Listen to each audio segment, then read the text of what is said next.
Hello, it's Tom, Heritage Electrical. Today we're doing some high lights. So these are the old fittings. There's a big screw-in lamp there, and it's held on by two bushes and lock nuts. You see, one at one side, one at the other. So this is like a little bit of trunking lid, and it's got a plate inside which slots under either side, and then you simply tighten the lock nut to hold it in place. So if we just loosen that, slide it around, so we had one at one side, one at the other like that. I've just loosened it, I'm sliding this up. Now we're just putting an end box there, and onto that we'll mount a click rose.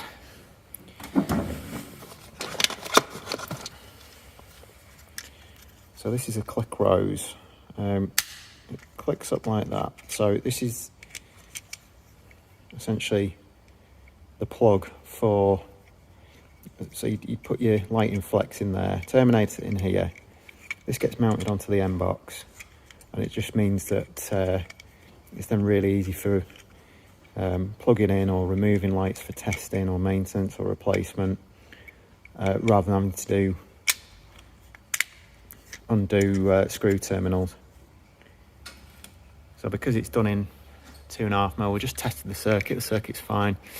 We'll just curl some of this up, way go, and then 2.5mm out into the back of the click rose, because I don't think we'll get, we might get two. Might get 2.5mm in there, we'll see. If not, we'll just way go it and then just drop one out, 2.5mm into the back of here. So these are the old fittings that have been converted at some point to use LEDs, but the light they're giving out is not making for an inviting place to work.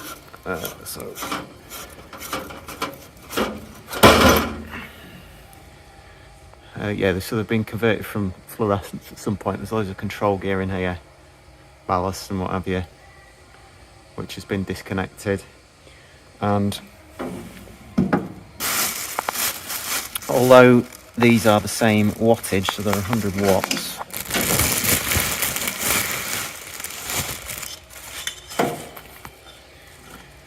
although these are the same wattage, 100 watts, as those lamps, they do throw out a lot more light, and it's a nicer light. These are Collingwood Springbok 100 watt. They do, I think, 150 and a 200 as well, but this is more than enough juice for what we're doing in here. Right, so we've got our end box there. We just actually we can get 2.5mm in that click rose, so we'll get that on. Got some little M4 screws to mount that there. On the other bracket, we've got a coupler, we've got a hook, so there we go. And we're using these Collingwood 100 watt spotlights. I think you can see you can hook these directly onto this, but might just add a length of chain. So I've got maybe a meter or something, just to drop these down. Right, so here's the click rose. So you can just pop the lid off, click it up, and then just unplug that if we ever need to replace it. So it's just really handy. So what I've done here is, I'm just going to leave it on this hook for now. Just left the full length of the flex on. I just want to see how bright this is, as to whether we end up dropping it on a bit of chain or whether it can just stay like that. Existing lighting, it's fairly bright, but it's a very cold light. It's not a nice place to work, and it's throwing a lot of shadows. It's not diffusing the light particularly well. Alright, so there we go. So we've got click rose, got the hook, we've got the fitting, then we've just put the diffuser on. Without the diffuser on, they are really bright. There's a lot of sort of glare from the side, so this just tames that a little bit. But you see that it's obviously a bit translucent, see-through, so the light still radiates out. It's just not quite as bright. but still very bright. We'll have a look in a moment. So last thing that I need to do here is trunking lid finishes about there from where the old fitting was. Just if we're doing things by the book, because it's single core cables, we just need to cut a new piece of trunking lid just to fit in there. Otherwise that's done. We just had this on before, decided it's more than bright enough at its current height. Once we've changed all 15 of these, it's going to be nice and bright in here for working. So there we go, you can see we've got the first of the new lights up. Compared with the light that the others are emitting, it's just going to be a lot nicer. It's a slightly warmer light as well, not quite as clinical. So we've got a bush spanner here, which is really useful for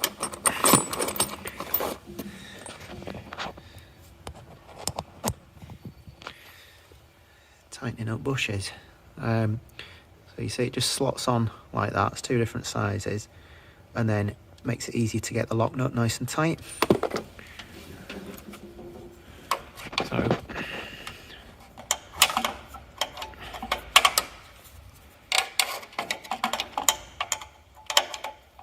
that just sits in there like that, clutching onto the other side of that bush, and then I can tighten the hook a lot more easily. Look at these lights now. Look at these lights. So we've got 2.5 rows done out of the 3. You can see those ones at the end, they're the original ones. Pretty dull. These ones, look at the light on the floor there, lovely. So we're also replacing these fluorescent fittings, which at the moment are mounted on threaded bar with some grips onto the, some clips onto the girders. So there's nowhere to sort of mount a hook. So what I've done here is just got length of chain. We've got these sort of screw clamps that can do a range of girder sizes. So they're really tight, nice and tight on there. And then we'll just loop this through the hoop on the Springbok fitting. And then we've got, there's an existing hole there where the threaded bar is going. So just put my box on that, just need to tighten that up. So we'll do our connections in there, do a click rose, and then run the cable up the chain, just cable tie it to the chain. Okay, so on these thicker steels, there's nowhere to sort of mount this click rose. So what I've done is just use the girder clip. That's nice and tight. Just drilled a 6mm hole and just used another one of these M6 bolts just to secure that there. We've got a stuffing gland in the back where the cables come in. We've made sure that this is connected to earth. And then we've just got the click rose on the front, keep that nice and neat. Cable tie the flex coming out just to support it.